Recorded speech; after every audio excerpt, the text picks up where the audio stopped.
வணக்கம். இது அதிர்வின் இன்றைய பிரதான செய்திகள். முதலில் தலைப்புச் செய்திகள். இரவு நேரங்களில் முகாமுக்குள் வினோத சத்தம். ராணுவ முகாம் திடீர் மூடல். பிரதான நுழைவாயில் பூட்டுக்களை உடைத்து புதிய பூட்டுக்கள் போட்ட மர்ம நபர்கள். பிரதேச மக்கள் அச்சம். தீர்மானிப்பதற்கு டில்வின் சில்வா யார்? முதுகெலும்பிருந்தால் இதை செய்து காட்டுங்கள். பிள்ளையானை சிறைச்சாலையின் கதவை உடைத்து உள்ளே சென்று பார்க்கவில்லை. நாமல் ராஜபக்ச காட்டம்.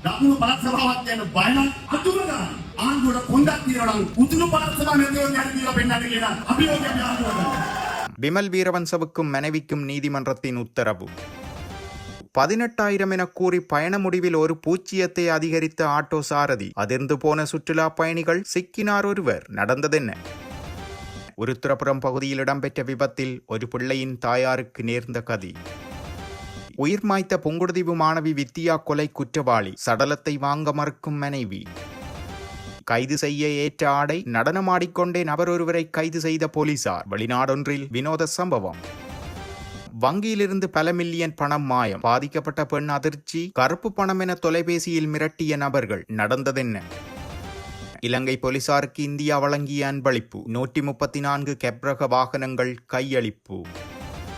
முக்கிய தேரர் தொடர்புடைய சிறுமியின் வழக்கு. பெண் எம்பிக்களின் தலைமையில் அதிரடி நகர்வு. சர்வதேச ஊடகங்களிலும் பேசுபொருளான விவகாரம். முள்ளிக்குளம் பகுதியில் 753 ஏக்கர் காணிகள் நிபந்தனைகளுடன் விடுவிக்கப்படும். பாதுகாப்பு பிரதி அமைச்சர் அருண ஜெயசேகர தெரிவிப்பு. அனுராதபுரம் தம்புத்தேகம கழுந்தேகம பகுதியில் கடந்த 20 வருடங்களாக செயற்பட்டு வந்த இலங்கை தேசிய பாதுகாப்பு படையணியின் 4வது பெட்டாலியனுக்கு சொந்தமான ராணுவ முகாம் அண்மையில் மூடப்பட்டுள்ளது. இந்த முகாமில் பணியாற்றிய அதிகாரிகள் மற்றும் ஏனைய சிப்பாய்கள் வேறு முகாம்களுக்கு இடமாற்றம் செய்யப்பட்டுள்ளதுடன் முகாம் அமைந்திருந்த காணி மற்றும் கட்டடங்கள் இம்மாதம் மகாவலி அதிகார சபையிடம் ஒப்படைக்கப்பட்டுள்ளன. இந்த ராணுவ முகாமை அகற்றியமை தொடர்பில் கழுந்தேகம கிராம மக்கள் தமது அதிருப்தியையும் கவலையையும் வெளியிட்டுள்ளனர். குறிப்பாக கோவிட் காலத்திலும் டிட்வா சூறாவளி பாதிப்புகளின் போதும் இந்த பகுதி மக்களுக்கு ராணுவத்தினர் ஆற்றிய சேவையை நினைவுகூர்ந்த அவர்கள் தற்போது முகாம் மூடப்பட்டுள்ள நிலையில் இது போதைப்பொருள் பாவனையாளர்களின் புகலிடமாக மாறும் அபாயம் உள்ளதாக மக்கள் அஞ்சுகின்றனர். மேலும் ராணுவத்தினரால் பராமரிக்கப்பட்டு வந்த தென்னை, வாழை, பப்பாளி மற்றும் மரக்கரை தோட்டங்களின் விளைச்சல்கள் தற்போது அடையாளம் தெரியாத நபர்கள் சட்டவிரோதமாக பறித்து செல்வதாகவும் முகாமின் பிரதான நுழைவாயிலில் போடப்பட்டிருந்த பூட்டுக்கள் உடைக்கப்பட்டு புதிய பூட்டுக்கள் போடப்பட்டுள்ளதாகவும் தெரிவித்துள்ளனர். அத்துடன் இரவு நேரங்களில் முகாம் கட்டடங்களுக்குள் வினோதமான சத்தங்கள் கேட்பதாகவும் மக்கள் தெரிவிக்கின்றனர். அரசாங்கத்திற்கு சொந்தமான இந்த பெறுமதியான கட்டடங்கள் மற்றும் பயிர்ச்செய்கைகளை பாதுகாப்பதற்கு உரிய அதிகாரிகள் உடனடியாக நடவடிக்கை எடுக்க வேண்டும் என கிராம மக்கள் கோரிக்கை விடுத்துள்ளனர். மேலும் இந்த பகுதியை சமூக விரோத செயல்களுக்கு இடமளிக்காமல் ஏதேனும் பயனுள்ள ஒரு திட்டத்திற்கு பயன்படுத்துமாறு அவர்கள் அதிகாரிகளை கேட்டுக் கொண்டுள்ளனர்.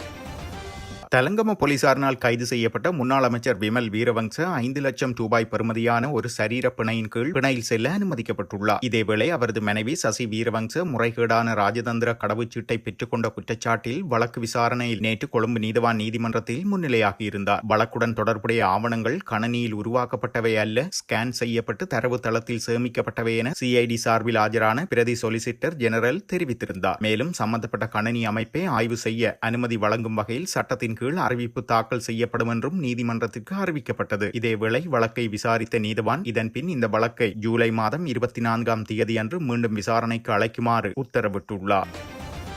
வெளிநாட்டு சுற்றுலா பயணிகளிடம் அதிக கட்டணம் வசூலிக்க முயன்றதாக கூறப்படும் முச்சக்கர வண்டி ஓட்டுநர் ஒருவர் கைது செய்யப்பட்டுள்ளார். கிடைக்கப்பெற்ற தகவலின்படி கொழும்பு துறைமுகத்திற்கு வந்தடைந்த சுற்றுலா பயணிகள் காலிமுகத்திடல் மற்றும் கங்காராமய கோயில் உள்ளிட்ட பல இடங்களை உள்ளடக்கிய நகர சுற்றுப்பயணத்திற்காக அந்த முச்சக்கர வண்டியை வாடகைக்கு அமர்த்தியுள்ளனர். அந்த ஓட்டுநர் சுற்றுலா பயணிகளை ரூபாய் 18,000ற்கு அழைத்து செல்வதாக ஒப்புக்கொண்டதாக கூறப்படுகிறது. பயணத்தின் போது சுற்றுலா பயணிகளில் ஒருவர் ஏடிஎம்மில் இருந்து முச்சக்கர வண்டியின் வாடகை பணத்தை எடுக்குமாறு ஓட்டுநரிடம் தனது வங்கி அட்டையை கொடுத்துள்ளார். இருப்பினும் ஓட்டுநர் ஒப்புக்கொண்ட தொகைக்கு பதிலாக 2 முறை தலா 90,000 வீதம் 1,80,000 எடுத்ததாக கூறப்படுகிறது. பின்னர் சுற்றுலா பயணிகள் ஓட்டுநரிடம் இது குறித்து கேட்டபோது அவர் அந்த முழு தொகையையும் பயணத்திற்கான கட்டணம் என்று கூறியதாக கூறப்படுகிறது. சுற்றுலா பயணிகள் திரும்பவும் தங்களது கப்பலுக்கு செல்ல சிறிது நேரமே காணப்பட்டதால் அவர்கள் துறைமுகத்தில் பணியில் இருந்த சுற்றுலா காவல்துறையினருக்கு தகவல் தெரிவித்துள்ளனர். பின்னர் காவல்துறையினர் அந்த முச்சக்கர வண்டி சாரதியை கைது செய்ததாகவும் அவரிடமிருந்து 1,80,000 ரூபாயும் பறிமுதல்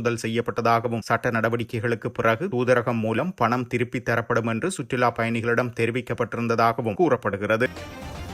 தேர்தல் நடத்தப்படுமா இல்லையா என்பது குறித்து முடிவுகளை நாடாளுமன்றமும் தேர்தல் ஆணைக்குழுவுமே எடுக்க வேண்டுமே தவிர ஒரு கட்சியின் பொதுச் செயலாளர் எவ்வாறு அதனை அறிவிக்க முடியும் என ஸ்ரீலங்கா பொதுஜன பெரமுனவின் தேசிய அமைப்பாளரும் நாடாளுமன்ற உறுப்பினருமான நாமல் ராஜபக்ச கேள்வி எழுப்பியுள்ளார். அவர் மேலும் தெரிவிக்கையில், இந்த நாட்டின் இளம் சமுதாயத்தினரை அரசாங்கம் ஏமாற்றியுள்ளது, மக்களையும் ஏமாற்றியுள்ளனர். நாமல் ராஜபக்ச பிள்ளையானை சந்திக்க சென்றாரா என்று அரசாங்கம் ஆராய்ந்து வருகிறது. ஆம், நான் பிள்ளையானை சந்திக்க சென்றிருந்தேன். நான் பயப்பட வேண்டிய அவசியமில்லை. சிறைச்சாலையின் கதவை உடைத்தோ அல்லது பின்வாசல் வழியாகவோ நான் செல்லவில்லை. முன்வாசல் வழியினூடாகவே சென்றேன். படையினரை நினைவு கூர்ந்தால் போலீசாரிடம் வாக்குமூலம் வழங்க வேண்டிய நிலை தற்போது ஏற்பட்டுள்ளது. இந்த அரசாங்கத்தின் பொதுச் செயலாளர் யாழ்ப்பாணத்திற்கு சென்று ஒரு விடயத்தினை தெரிவித்திருந்தார். நாடாளுமன்றமும் தேர்தல் ஆணையாளருமே தேர்தல் ஒன்றை தீர்மானிக்க வேண்டும். தேர்தலை நடத்தப் போவதில்லை என கட்சியின் செயலாளர் எவ்வாறு திகதியை தீர்மானிக்க முடியும்? நாம் இந்த ஆண்டு தேர்தலை நடத்த மாட்டோம் என்று குறிப்பிட்டிருந்தார். நாம் இந்த இடத்தில் அரசாங்கத்துக்கு சவால் விடுகிறோம். மேல் மாகாண சபை தேர்தலை நடத்துவதற்கு பயமாக இருந்தால், அதுபோல் தென் மாகாண சபை தேர்தலை நடத்துவதற்கு பயமாக இருந்தால், முதுகெலும்பு இருக்குமாயின் வடமாகாண சபை தேர்தலை நடத்தி காண்பியுங்கள். அரசாங்கத்திடம் இதை கேட்கிறேன் எனவும் அவர் தெரிவித்துள்ளார்.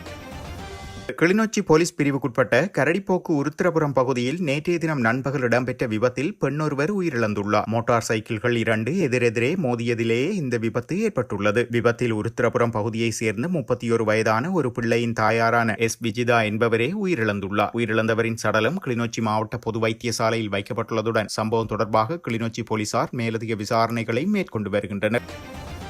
யாழ்ப்பாண சிறைச்சாலையில் நேற்றைய தினம் உயிரை மாய்த்துக் கொண்ட புங்குடுதீவு மாணவி கொலை குற்றவாளியின் சடலத்தை அவரது மனைவி வாங்க முன்வராத நிலையில் இறுதி சடங்கை அரசு செலவில் மேற்கொள்ள நடவடிக்கை எடுக்கப்பட்டுள்ளது. புங்குடுதீவு பகுதியைச் சேர்ந்த வயது 46 உடைய பூபாலசிங்கம் ஜெயக்குமார் என்னும் மரண தண்டனை கைதி யாழ்ப்பாண சிறைச்சாலையில் நேற்றைய தினம் தனது உயிரை மாய்த்துக் கொண்டுள்ளார். அதனை அடுத்து வைத்தியசாலையில் சடலம் ஒப்படைக்கப்பட்ட நிலையில் சடலத்தை ஜெயக்குமாரின் மனைவி அடையாளம் காட்டியதை அடுத்து சட்ட வைத்திய அதிகாரி முன்னிலையில் உடற்கூற்று பரிசோதனைகள் நடைபெற்றன. உடற்கூற்று பரிசோதனையில் உயிரை கொண்டமே உறுதி செய்யப்பட்டிருந்தது. தொடர்ந்து சடலத்தை மனைவியிடம் கையளிக்க நடவடிக்கை எடுக்கப்பட்ட வேளை தமது குடும்ப பொருளாதார நிலைமை காரணமாக இறுதி சடங்கினை மேற்கொள்ள முடியாதென தெரிவித்த மனைவி சடலத்தை பொறுப்பேற்க மறுத்துள்ளார். இதனை அடுத்து அரசு செலவில் இறுதி சடங்கை மேற்கொள்ள நடவடிக்கை எடுக்கப்பட்ட நிலையில் சடலம் யாழ் போதனா வைத்தியசாலையில் வைக்கப்பட்டுள்ளது.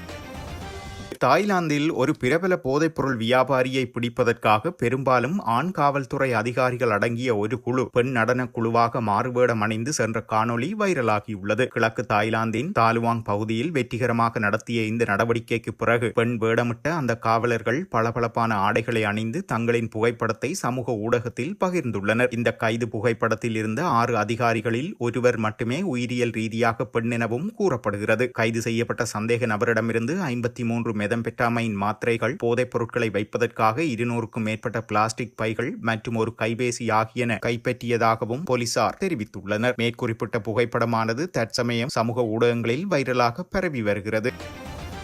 களுத்துறையில் வங்கி கணக்கில் உள்ள பணம் கருப்பு பணம் என கூறி அச்சுறுத்தி 23 லட்சம் ரூபாய் பணத்தை மோசடி செய்த 2 நபர்களை களுத்துறை விசேட குற்றப்புலனாய்வு பிரிவினர் கைது செய்துள்ளனர். ஹப்புதலையை சேர்ந்த 29 வயதுடைய ஒருவரும் மொரட்டுவையை சேர்ந்த 42 வயதுடைய ஒருவருமே இவ்வாறு கைது செய்யப்பட்டுள்ளனர். களுத்துறை கட்டுக்குருந்த பகுதியை சேர்ந்த 74 வயதுடைய வயோதிப பெண் ஒருவர் போலீசாரிடம் செய்த முறைப்பாட்டின் அடிப்படையிலேயே நீண்ட விசாரணையின் பின்னர் இந்த சந்தேக நபர்கள் கைது செய்யப்பட்டுள்ளனர். சந்தேக நபர்கள் வயோதிப பெண்ணுக்கு தொலைபேசி மூலம் அழைப்பை ஏற்படுத்தி அவரை அச்சுறுத்தி முதலில் அவரது வங்கி கணக்கு விவரங்களை பெற்றுள்ளனர். இதன் பின்னர் அந்த வங்கி கணக்கில் உள்ள பணம் கருப்பு பணம் என கூறி அதனை பரிசோதிக்க வேண்டும் என தெரிவித்து 23 லட்சம் ரூபாய் பணத்தை தங்களது வங்கி கணக்கொன்றிற்கு வைப்பு செய்ய வைத்துள்ளனர். இந்த சம்பவம் மற்றும் பண பரிவர்த்தனை குறித்து யாரிடமும் கூற வேண்டாம் என அந்த பெண்ணை சந்தேக நபர்கள் மிரட்டியுள்ளனர். பரிசோதனைக்கு பின்னர் அவை கருப்பு பணம் இல்லை என்பது உறுதியானால் மீண்டும் உங்களது கணக்கிற்கே பணம் திருப்பி அனுப்பப்படும் என கூறி அவர்கள் ஏமாற்றியுள்ளனர். எனினும் வாக்குறுதி அளித்ததற்கமைய பணம் மீண்டும் கிடைக்காததால் தான் ஏமாற்றப்பட்டதை உணர்ந்த வயோதிப பெண் போலீஸ் நிலையத்திற்கு சென்று முறைப்பாடு செய்துள்ளார். இதன் பின்னரே இந்த கைது நடவடிக்கை இடம்பெற்றுள்ளது. இலங்கை போலீசாரின் பயன்பாட்டிற்காக இந்திய இலங்கை நட்புறவு திட்டத்தின் கீழ் இந்திய அரசாங்கத்தினால் அன்பளிப்பாக வழங்கப்பட்ட 134 கெப்ரக வாகனங்கள் உத்தியோகபூர்வமாக ஜனாதிபதி அன்றகுமார் திசாநாயக்கவிடம் ஒப்படைக்கப்பட்டுள்ளது. நேற்று முற்பகல் ஜனாதிபதி செயலகத்தில் வைத்து அவை வழங்கப்பட்டுள்ளன. இதற்காக இந்திய அரசாங்கம் 300 மில்லியன் ரூபாயை செலவிட்டுள்ளதுடன் இந்த கெப்ரக வாகனங்கள் வடமாகாணத்தில் உள்ள போலீஸ் நிலையங்களுக்கு வழங்கப்பட உள்ளன. எதிர்காலத்திலும் இலங்கைக்கு இவ்வாறான உதவிகளை வழங்க நடவடிக்கை எடுக்கப்படும் என இந்திய உயர்ஸ்தானிகர் சந்தோஷ்யா இதன்போது குறிப்பிட்டுள்ளார். இந்திய அரசாங்கம் மேற்கொண்ட இந்த அன்பளிப்பை பாராட்டி போலீஸ் மா அதிபர் சட்டத்தரணி பிரியந்த வீரசூரியவினால் இந்திய உயர்ஸ்தானிகர் சந்தோஷ்யாவுக்கு நினைவு பரிசொன்றும் வழங்கப்பட்டுள்ளது.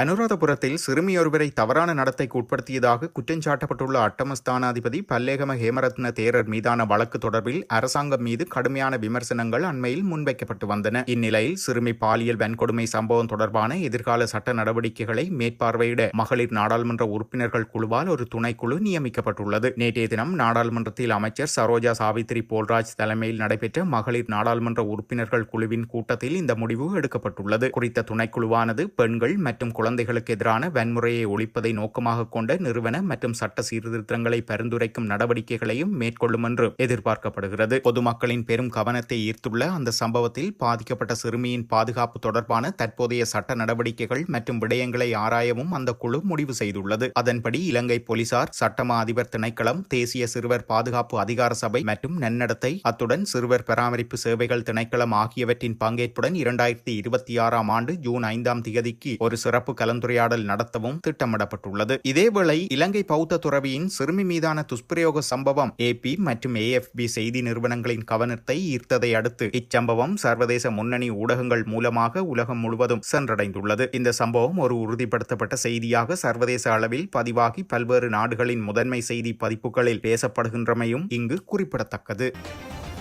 முள்ளிக்குளத்தில் கடற்படையினரின் கட்டுப்பாட்டில் உள்ள 1012 ஏக்கர் காணிகளில் 753 ஏக்கர் காணிகளை நிபந்தனைகளுடன் விடுவிப்பதற்குரிய நடவடிக்கைகள் மேற்கொள்ளப்படும் என பாதுகாப்பு பிரதி அமைச்சர் அருண ஜெயசேகர குறிப்பிட்டுள்ளார். மன்னார் மாவட்டத்தில் படையினரின் கட்டுப்பாட்டில் உள்ள காணிகளை விடுவிப்பது தொடர்பிலான கலந்துரையாடல் மன்னார் மாவட்ட செயலகத்தில் நேற்றைய தினம் இடம்பெற்ற போதே இவ்வாறு குறிப்பிடப்பட்டுள்ளது. விடுவிக்கப்படும் காணி பகுதிகளில் காடழிப்புகள் உள்ளிட்ட சட்டவிரோத செயற்பாடுகளை தடுப்பதற்காக வனவள திணைக்களத்திடமே அந்த காணிகளை விடுவிக்க திட்டமிட்டுள்ளோம் என்றும் ஏற்கனவே கடந்த 2016 ஆண்டு விடுவிக்கப்பட்ட காணிகளை மக்கள் பயன்படுத்திக் கொள்ள முடியாத நிலை இருப்பின் அது தொடர்பில் மாவட்ட அபிவிருத்தி ஒருங்கிணைப்பு குழு கூட்டங்களில் கலந்துரையாடி அது தொடர்பான தீர்மானங்களை உரிய அமைச்சுக்கு அனுப்பி வைக்கின்ற போது அந்த காணிகளை மக்களுக்கு விடுவித்துக் கொடுப்பதற்குரிய நடவடிக்கை எடுக்கப்படும் என்றும் பிரதி அமைச்சர் குறிப்பிட்டுள்ளார். அஸ்ஸலாமு அலைக்கும், அனைவருக்கும் வணக்கம். நான் போலீஸ் மீடியா ஸ்போக்ஸ்மேன் கதைக்கிறேன். ஹஜ் பண்டிகையை கொண்டாடும் அனைத்து இஸ்லாம் சொந்தங்களுக்கும் வாழ்த்துக்கள். ஸ்ரீலங்கா போலீஸில் விசேட பாதுகாப்பு மற்றும் டிராபிக் நடவடிக்கை செய்யும். எனது முக்கிய கடமை எல்லோருக்கும் பாதுகாப்பு. உங்களது போலீஸ் ஸ்டேஷன் OIC எந்த நேரமும் உதவி பண்ண தயார். மிக்க நன்றி. இத்துடன் செய்திகள் நிறைவடைகின்றன. மறக்காமல் அதிர்வு சேனலை லைக் மற்றும் சப்ஸ்கிரைப் செய்து கொள்ளுங்கள்.